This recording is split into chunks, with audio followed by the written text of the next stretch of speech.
find out in every conversation explores the art of thinking beyond the obvious. And today I have my special guest, one of her advocacy guiding souls on expanded future, spiritual guide and medium, no other than Miss Gloria Battini. Hello. Well, Hi. welcome, Miss Gloria on Abstract Essay. Can you please introduce more about yourself? Yes, of course. Hi, everyone. I'm Gloria. I'm a spiritual medium, intuitive development teacher, consciousness development teacher. I feel like I'm overall a woman on a mission, though. Overall, I'm a Yes. woman on a mission. My mission is to help restore harmony in this beautiful planet of ours. And I think that the way to do that is to come home to ourselves. So a lot of the work that I do many different things, but the foundation of everything that I do is literally the purpose of helping people come home to themselves. Because I think that when we operate from a place of home and authenticity within ourselves, I feel like we show up in the world in a different way and we have more tolerance, we have more compassion, we are more open. And I think that that's what the world needs, honestly, right now. There's so much Yes. disconnection. Yes, and thank you for that connection, Miss Gloria. Thank you for empowering the world for a better harmony.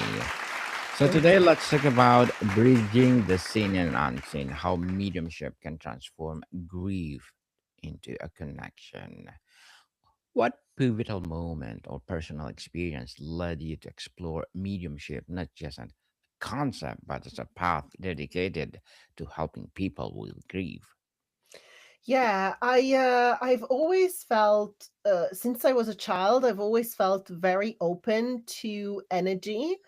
I've always felt like I could sense people around, souls around me. Even when I had the passing of my grandparents, I never really felt like they went anywhere. Like I obviously could sense that their body wasn't there, but I've always sensed them around in spirit. But I was very disconnected when I was younger. I was bullied when I was a child. I was in a toxic relationship for a very long time until like my early 30s for about 15 years. So a lot of my early life was spent in a very survival mode, disconnected kind of way. I was very insecure, a lot of self-hate and all of that. And then after I left my relationship in my early 30s, I suddenly felt so much more space, within myself and within my soul, and that all these things that I was feeling as a really young child, all this like perception of energy, all these things started to slowly come back to me.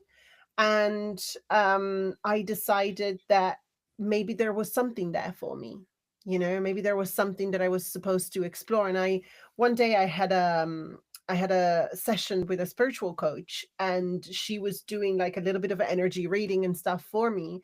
And she says, "Oh my goodness," she says, "you have so many souls around you, or have so much energy around you." And I said to her, I'm very aware of that. I just do not know what to do with it.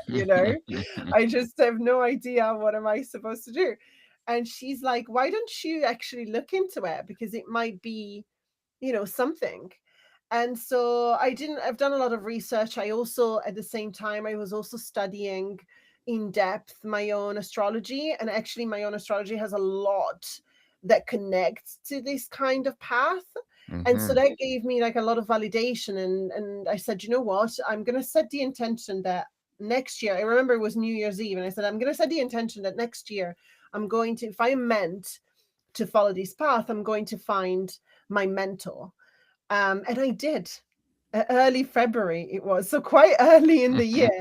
I actually found my mentor and started studying with her, and I finally understood how utilize all of this and how to yeah, what to do with it. It was so liberating, incredibly liberating. Congratulations for finding your mentor, Miss Gloria. And when you say bridging the seen and unseen, what does the bridge feel like to conceive of in your experience? Is it chief energy, a specific state of mind, or something else entirely? The bridge to me is language. And let me explain this to you. So, the seen and the unseen are not separate worlds. I never seen them as separate worlds. I think that we're all in the same place. I feel that we're all in the same place. So when we talk about, our loved ones being quote unquote on the other side, there's no actually other side, right? Like I Mm, feel like we're all here on the same side. The only difference is that some of the energies you can see, so the physical world, and some of the energies you can't see, which is the spiritual world, but you can definitely perceive it, right? You can sense energy, you can sense spirit, you can sense the spiritual world. So I very much explain it as language, meaning that um, in this physical world that we live in, we express ourselves with our physical voice. Most of us, at least, yes. express ourselves in our physical voice, Hmm. and or something that translates as visual for a language, if that makes sense. But energy is not necessarily visible to the naked eye. And so I think that we are the lucky ones in the physical world because we can speak the physical language, but we can also learn the language of energy. And the language of energy is the bridge itself. The language of energy is what actually helps us connect to what is not visible. We know that it's there, but we can't see it. But there's a language that we can learn, and everybody can, because everybody is psychic. We're all born with intuitive abilities. We just need to know how to harness them, aka we just need to learn the language, and then we can bridge that gap. So to me, the bridge is a language. The language itself, how do you explain the fundamental shift that happens when someone moves from seeing a grief as a separation from a loved one to a feeling it's a potential connection with them?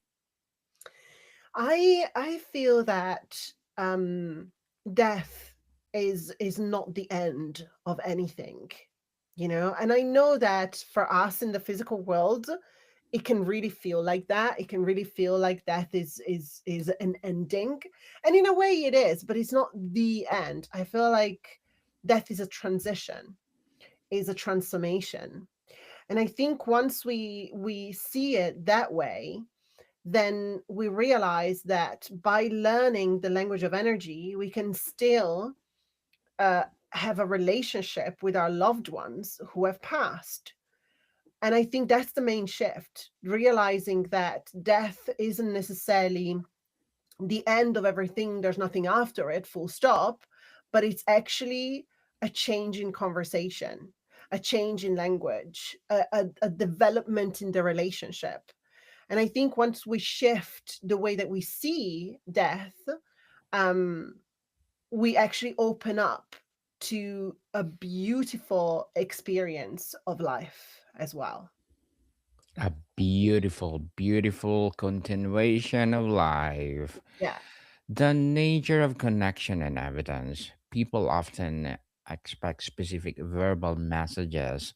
What are the some of the more subtle nonverbal forms of connection or validation that can come through in the reading that might be just as meaningful?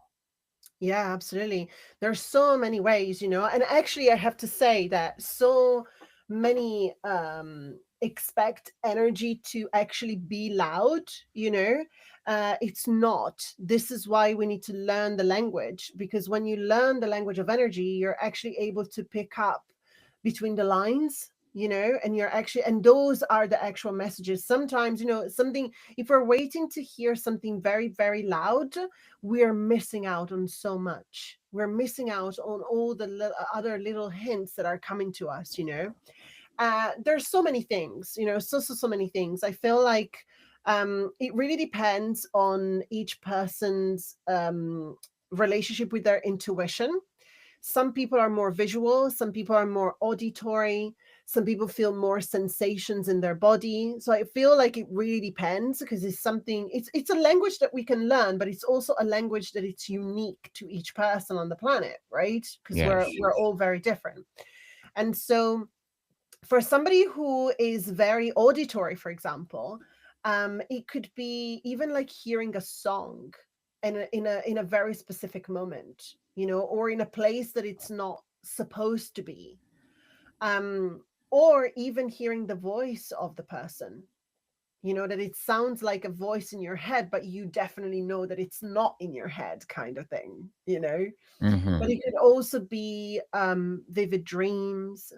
It could also be sensations in your body. So many times I have people that come to me and say, "Oh my goodness, every now and then I'm sitting in a specific place and I can feel on my skin like a brush of really cold energy or a brush of like really hot energy, but there's nothing there." And I was like, "Yeah, there is. It's energy. That's what it is, right?" But we Mm-hmm. are so we don't necessarily pick up on these things because we've been conditioned that they're so out of this world. But actually, I think that the main shift here is to accept that they're normal. They're perfectly normal. This is how energy communicates. It was a sign that something in there, there's an energy over there. For those who are skeptical how we describe the mechanics or process of connecting, do you perceive it's a tapping into a field of consciousness, receiving transmitted thoughts, or something different? I put it all down to quantum physics, to literally everything being energy. Everything is energy and everything has energy, right? So whether we can see it or not is an energy. We all have some form of energy or slash like electricity, if that's a way, you can describe energy as well. We all have it. And so simply is about knowing that each and every person has what we call psychic abilities, but they're simply intuition. Even somebody who is very skeptical is also born with an intuition. There's a reason why they're skeptical, and it could be because of some conditioning they had or a certain upbringing. It could be for very many reasons. But even the most skeptical person is born with an intuition. And I think it's about finding what makes sense to them. Because to me, it always, psychic work has always made sense. But for some people, they cannot understand psychic work, but they can understand quantum physics. But at the end of the day, it's very, very similar. It's about finding what resonates with you and utilizing it that way, right? So even Mm. if you're skeptical, know that you are born with an intuition. You are. There is no way that anybody on this planet is born without it. And so it's about reconnecting to that intuitive part of yourself and simply using it with intention. All you're tapping into is data, it's just energy. It's literally like energetic connections. If you believe in physics, in quantum physics, and in like universe and particles interacting with each other, then you certainly believe in this as well. you know, this is how I see it. Like if it makes sense to you that there's particles all around us, interlinking with each other and entangling and all of that. If that makes some sort of form of sense, then this work also does. It's just explained in a different way, but it's the same thing. It's the same thing. How do you address the critic that mediumistic messages can be vague or apply to many people? What constitutes a piece of evidence for you that feels uniquely compelling and personal? Well, it depends. It has to resonate with the person. It has to resonate with the person that I'm reading for. It has to make sense to the person that I'm reading for. Because sometimes you can say, oh, the person on the other side, some things can be incredibly specific. Some things, we get in some readings on the other side can be incredibly specific. Like, for example, I had someone, which didn't make any sense to me, but then I said that to the person that I was reading for, and she's like, yes, that was actually a very special thing for us. So I was doing this mediumship reading, and I was connecting a woman to her dad, and he kept showing me this huge stack of pancakes topped with raspberries. And I Yes. was like, why are you doing like, what does this mean? To me, it didn't make any sense. But then he was like, he was showing me so much. I was like, I have to tell you this. He keeps showing me this huge stack of pancakes with raspberries on top. And she's like, oh my God. She's like, I can't believe that. She says that was such a special thing for us to do. It was like a ritual that they had, like a thing that they would do together every now and then throughout the year. And it was very unique to them. And I know that a Okay. stack of raspberries, sorry, a stack of pancakes with raspberry can be, interpreted in so many ways, but did it land for the person? Did it make sense to the person? Did it signify something for the person? That's what counts. So yes, it's true. So many, messages can be very general. But like, for example, I once was reading for someone, and all I could sense at the beginning of this reading was that this person felt like sunshine. This is the only way I could describe it. I'm saying, like, what I'm here feeling so far is that this person feels like sunshine. And you could have said this about so many people, right? There's so Yes. many people that feel like sunshine on this earth. But the person that I was reading for, it created such a connection for them. And she's like, oh my God, yes, that's exactly how this person was. This makes so much sense to me. So, yes, of course, so many messages can be applied, but it's about what makes sense to the person that you're reading. Because remember that I'm just a translator as a medium. The person in front of me that I'm reading for has not learned to understand, to read the language of energy yet, right? But Yes. the person that has passed, that's who they are now, that their energy at the moment, right? So I'm just translating images and sounds and colors and sensations in my body into English, right? I try to, like, I'm simply being the translator. So a lot of the stuff that I see is applicable to so many different things. And it's also so random, most of the time. But then when I say it out loud to the person and it lands specifically for them, I'm like, oh, okay, perfect. So there's a reason for this. So I think it's about the person that's receiving the message. Of course, so many messages can be very general, but if it makes sense to the person that's receiving it, that's what counts. Yes, definitely. And how do you help people use these connections as a step in their healing journey rather than something they become dependent to avoid moving forward with their own lives?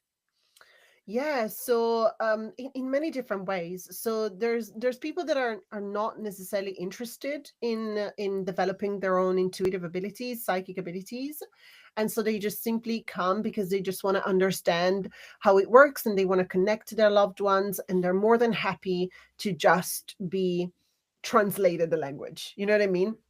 So they come to me Yes. and we utilize mediumship to help them establish, understand how their loved ones communicate, and talk about signs, talk about things that the loved ones might come forward with, and to help them in their grief journey.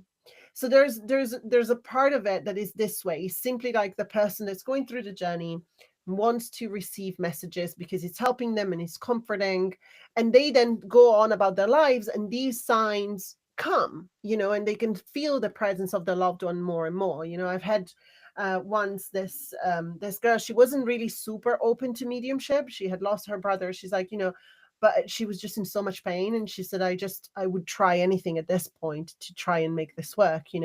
So I connected with her brother, and again, this was someone that, not she was not fully skeptical, but she was like, I'm just trying everything.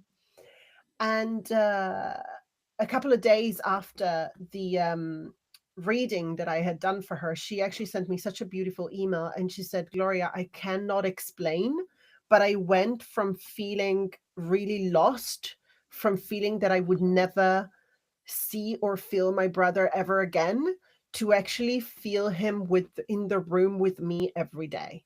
She's like, I have no idea how this has happened with just one reading, but this is happening, right? And she's like, this is the most amazing thing. Um, so it can be, and and she's not interested in being a medium herself, but it's enough. It was enough for her to know that the connection is there, and so now she's able to feel him, even though she's not a medium. She doesn't read the energy. She can still feel him, right? Yes. But there's also people that feel called to actually learn the language, and so if that's the path, then I do teach. I teach people how to use their intuitive abilities with different, techniques. I have it's called a consciousness development program. And this is what we teach. We teach simply how to tap into your intuitive abilities, how to expand them, how to learn to speak the language of energy. And we don't only teach mediumship, we teach so many different techniques, but that's what it's about. And when people tap into this part of their life, when they tap into their intuition, whether they want to do it as a profession or they're just doing it for their, for their own personal development, the feedback that we get is that people find their life to be so much more expanded. They find, loneliness going away.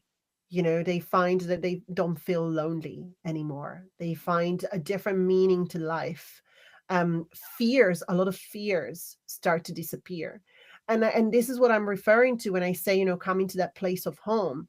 This is what home feels like. If we live in fear and in disconnection, that doesn't feel like home, does it? Yes. So home is all about that, and connecting us ourselves to our intuitive abilities. By the way, when I say learning the language of energy, I want you to know that it's not that you're learning something new. You're born with your intuitive abilities. So all you're doing is remembering.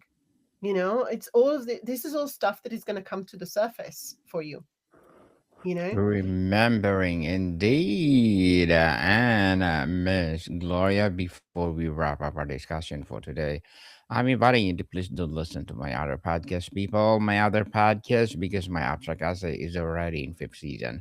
Abstract poetry in second season, and my book 101 review in fifth season too.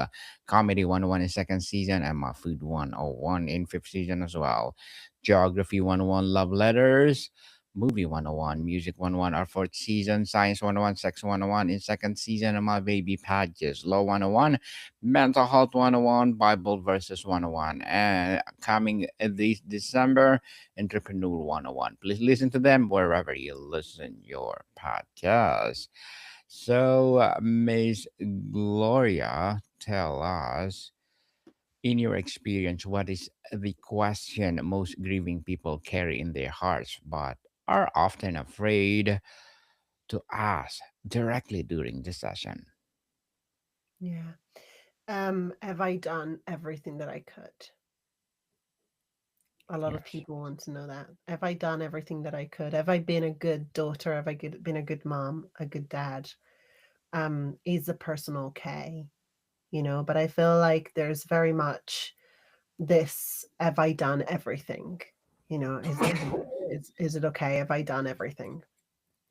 I feel like that is possibly one of the most, it's one of the questions. It does come up, but it comes up further towards the end of the sentence.